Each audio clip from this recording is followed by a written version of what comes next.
Imagine it forward, courage, creativity, and the power of change. Our guest today is Beth Comstock, who's a change maker and has helped companies big and small grapple with rapid-fire change and open up to transformation. She has an incredible bio, formerly vice chair of GE, over nearly 2 decades there, and she's led the efforts to accelerate new growth and innovation. As president of integrated media at NBC Universal, Comstock oversaw ad revenue and the company's digital efforts, including early development of Hulu.com. So cool. She's a director at Nike and trustee of the National Geographic Society. Beth graduated from the College of William and Mary with a degree in biology. So excited to have her here. And Emily, my partner in all things fun. This is the first time Emily and I are interviewing an author together because we both felt so strongly and are so excited about this book.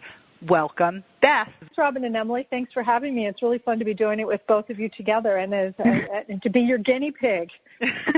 Remember you said that. Yeah, well, and thank you for being our willing guinea pig, Beth.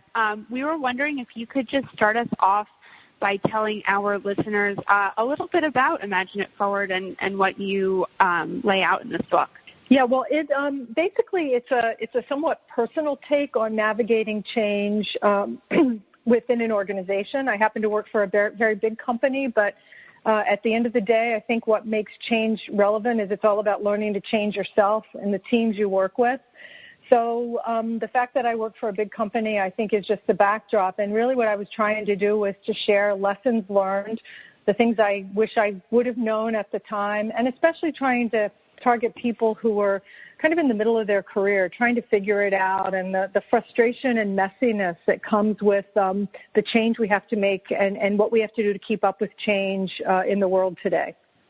Because we can't slow it down. I mean, that's inevitable.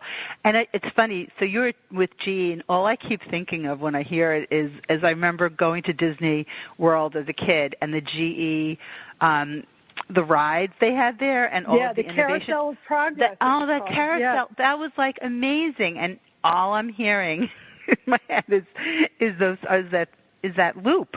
But so at the forefront of change. I'm sure some of the things they imagined then, I don't know where they are in those things, but they were just always, I just think of it as such an innovative company.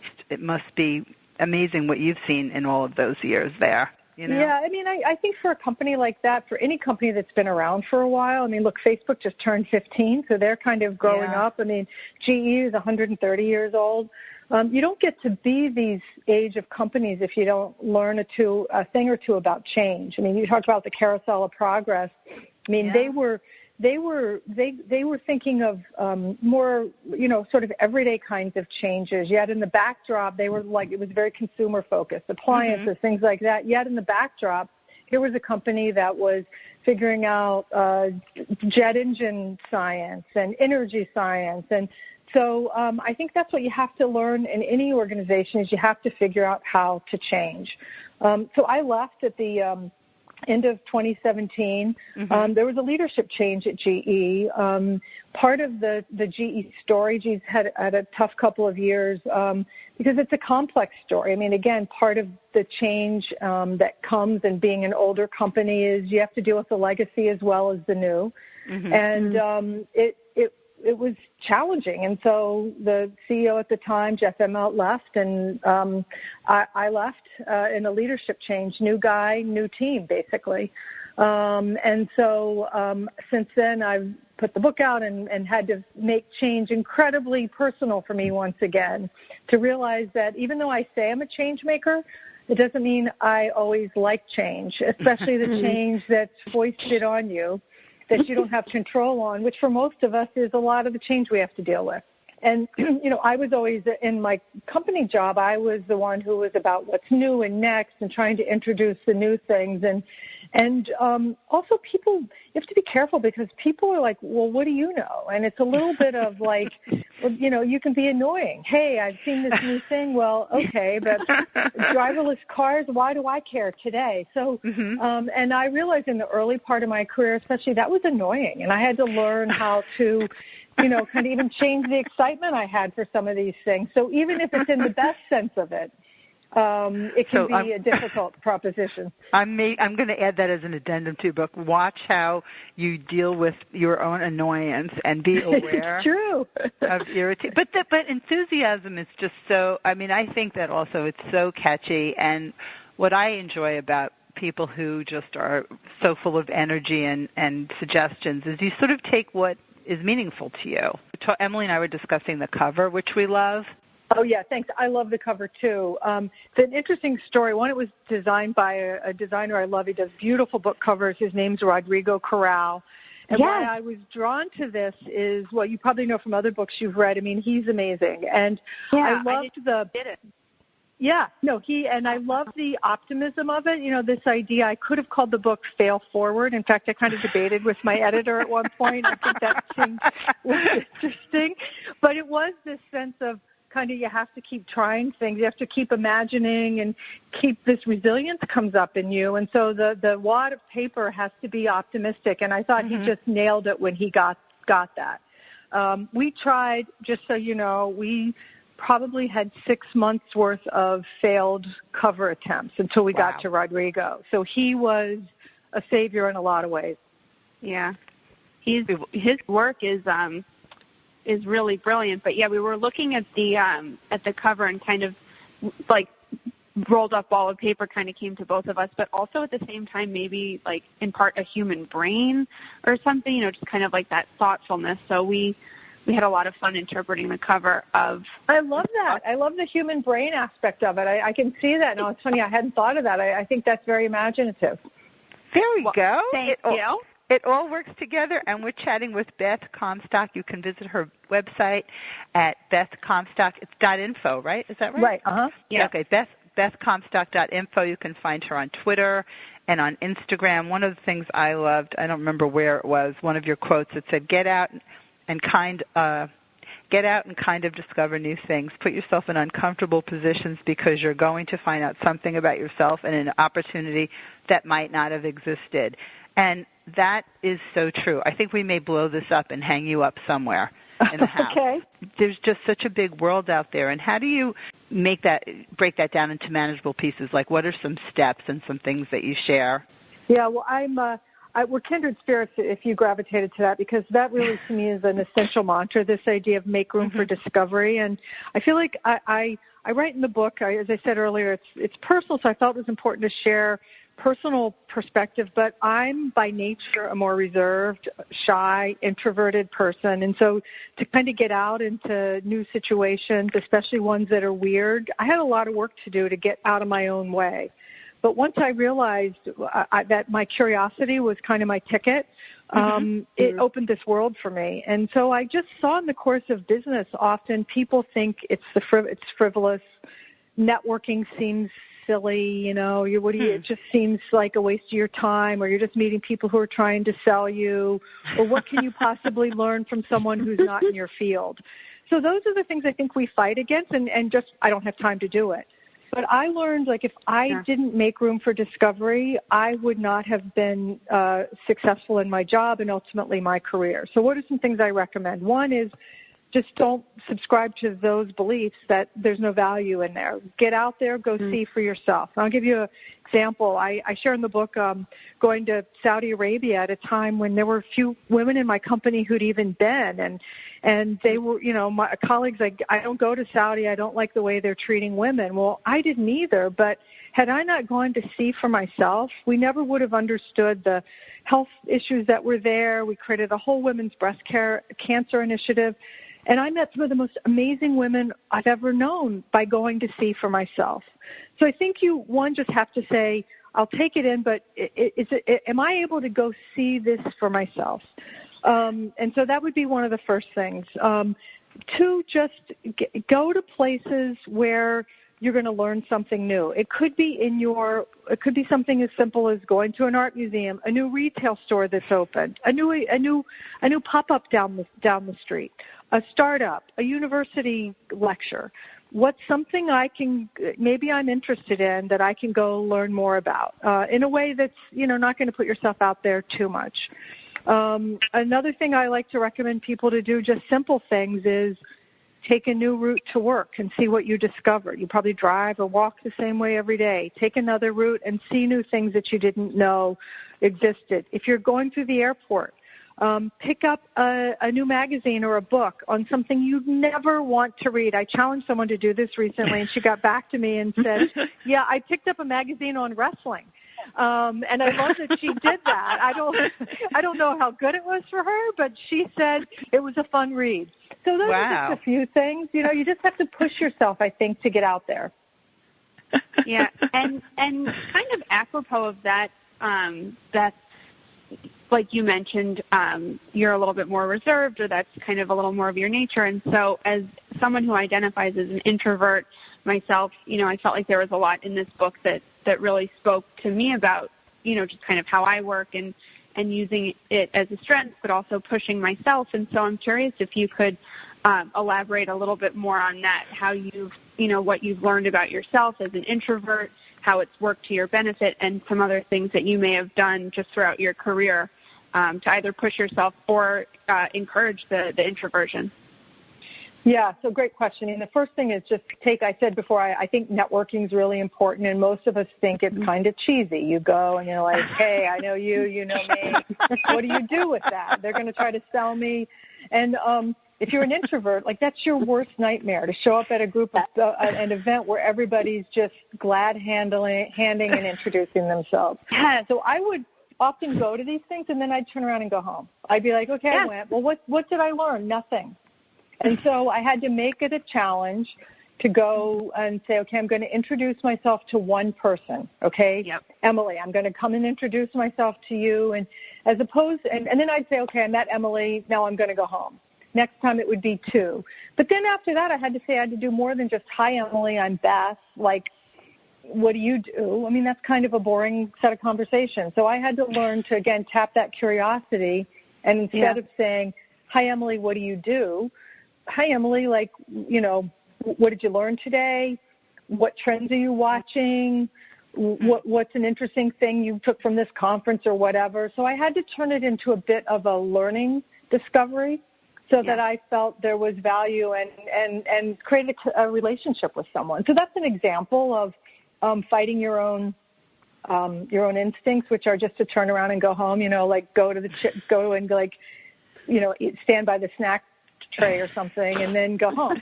Like, that's what I want to do, but that's what I told myself I couldn't do. Well, and it's funny you should say about networking and cheesy and all of that, because the trick is, and I really do enjoy getting to be with people that I might not normally come in contact with, but I don't know if there are better networking kind of opportunities, because I do enjoy, you know, again, being around people and meeting people, but you do feel like you're being sold. Because, I mean, everyone's there for some reason, but I think they could be set up better, because there are opportunities. See, and then to I'm like, facilitate it, to try to say, you know, here's questions you can ask of each other, or let's group people by areas of interest of things you're looking to explore. I like those networking events where maybe it starts with a presentation or a lecture. It gives you some commonality to start talking about. Sure, right. What did you learn? What did you pick up from that? Something like that. Okay. Well, see, now my wheels are spinning. I'm thinking we have a new networking opportunity. You can feel them, right? From there? I can feel them. I'm imagining it forward. And we're speaking with Beth Comstock. Her book is Imagine It Forward, Courage, Creativity, and the Power of Change. And another thing Emily and I were discussing in the book, but if you're working within the confines of a business, like how does that translate? Yeah, well, given that I had to learn how to unlock my entrepreneur in an established company. I hope they're translatable. I think entrepreneurship to me means you see a better way and you want to do it, and you're restless about that better way, and so it means it tests your resolve, your tenacity to keep trying to build the network and get out of your own way. Some of the things we were talking about before. So to me, kind of the core tenets, one are, you just inherently believe there's a better way to do it, and you have to do something about it. And then it's this core principle. To me, it was this idea of kind of You have to give yourself permission. So one of the things, a hack, if you will, that I put in the book is this idea of a permission slip. It's kind of hokey. We love that. It's really basic, but I don't know if Emily ever did this with you, but my daughters did, where they would forge my signature to get out of something at school. And my one daughter got really good at it. Her handwriting's probably better than mine now, but and so it's this mental hack of you holding yourself back. You see a better way, but you're like, oh, my manager's never going to go for that, or, oh, the investors will never let us do that, or I don't have enough budget, or whatever it is. Mm-hmm. And I sort of found for myself and the colleagues I worked with to say, no, okay, I'm going to do this right now. I'm going to go, Beth Comstock, give myself permission to pitch this idea. Mm-hmm. Mm-hmm. And that's it. It's really simple. And I found it was helpful as a team leader to give out permission slips to the people I worked with. Because sometimes I would say, I know it's not enough for me to tell you it's okay until you feel like it's okay. But often when you peel it back, people would come in, they'd pitch an idea, and someone would tell them no, and you'd never hear from them again. Mm-hmm. Well, that's not a very good entrepreneur, right? No. And what you found is they were often afraid. They were afraid to try again. And so those kind of things, I found little simple kind of challenges you're giving yourself were very helpful. And I think anyone can do those kinds of small steps forward. Oh, we love the permission slip. We love that, Beth. And I'd also just like to say on a personal note before we move on, not only did I forge my mom's signature when I was younger, my brother is definitely the handwriting expert of the two of us, but we had my mom's permission to forge her signature on things. So she was... I love that. That's a whole story in and of itself. You guys can do a whole discussion on that. I love that because you're giving her... I assume you gave them latitude to know, be smart enough to know when it was... I love that. See, that's what I think you... Yeah. That's why I was cackling as you were explaining that and reached back as an example with your child. And, I trusted my children enough to know to give them permission to forge my signature when I can still do my mother's, but this is a generational thing. Did your mother do that with you? Did she say it's okay to forge? Mm-hmm. Yes. See, I think you can apply that in business. That's what you're saying as a team leader of business is, I'm giving you permission and saying that I trust you have good judgment, and I'm also giving you room to fail. I'm sure there were times Emily probably did it, and it maybe wasn't for the best purpose. I don't know about those times, but it's possible. I don't know. I hope if it wasn't for the best purpose, she has a good story, because I think the stories are just the root of our passion and what we work through. And I think, talking about the permission slip, which we love, and you mentioned it too, is fear and how to move past fear. I mean, some concrete steps and how do you address fear, which really is the basis for a lot of stuckedness. It is, and I think one of the things is you just have to say, especially in the context of work, we somehow don't want to admit we're afraid. I mean, think about business. It's all about your game face and all these war and sports metaphors. Like we're supposed to have no fear. It's ridiculous. Sure. And I think it's why there's so much bad behavior at work is because people have these fears and they don't talk about it. So the first, I think, as part of your team or your colleagues, just say, I don't know the answer. I'm not sure about this, but let's learn. I think there is some humility that has to come with the fear. Again, to what you said earlier, as a team leader, I think you can say, like, it's okay to try. I've got your back. So I think there are things you can do there. And this idea of, like, you've got to give yourself the permission. You have to say, I'm afraid. And I think ask for help. Ask for feedback on things. I wish I had learned earlier in my career to ask for and accept feedback and help earlier. That's a very hard thing to do. And Beth, sadly, our time has just about come to an end. Oh, that is sad. Yeah, that's very sad. But so I have a copy of your book that I keep on my desk, just for reference in the middle of the day or whatever. I love having it around me, and my mom has a copy too, which I'm going to make sure is placed, pretty specifically in our house. But so we know why we love this book, and I think if as our listeners have been engaged in this interview, they obviously, like, I would hope that they know why it's important. But can you just give us, one or two brief little snippets of why people need this book in particular? Well, I think it's a dose of encouragement and inspiration, and I think it's also a set of challenges that you can give yourself. I tried to design it into practices, the idea of give yourself a permission slip, how to go out and discover something that's new, even weird, how to deal with conflict. When you pitch a new idea or try to be entrepreneurial in your company, you're going to run into conflict with people. How do you do that? How do you tell a story? If you can't sell something, it's probably because you haven't been able to tell a good story around it. So I try to get very practical, as well as hopefully a little bit of encouragement for those moments when you're like, oh, I can't do this. Hopefully I can help you go like, I know, I was there, and here's what I learned. Yeah, that's exactly why I sit with it next to me every day. Thank you for that. Thank you. Yeah. Be right next to your permission slip. It's perfect. Exactly. It's the perfect pairing. Did you put together like a Beth Comstock, permission slip? I'm like marketing her, of course. You can have like a little slips that come with this. I did put some in the book, and I did do some things on social where people, especially when I launched the book, were sharing what they were giving themselves permission to do, which was fun, seeing what different people did. But again, it sounds kind of hokey, but we all can relate to it, right? It's just simple. So that's what I try to offer. It's a lot of practical application, I hope, is what people find out of it.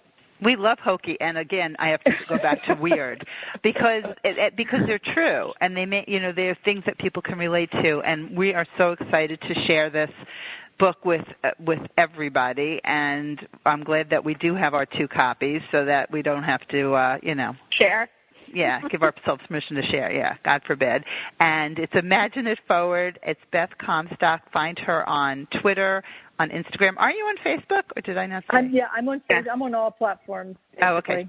She's on all platforms, and it's just a gift to give to yourself. And I think when Emily and I start our new networking business that I'm formulating in my head, this is like the first discussion, and then people will have stuff to talk about, and there won't be any cheesy stuff involved. So it's perfect. Great.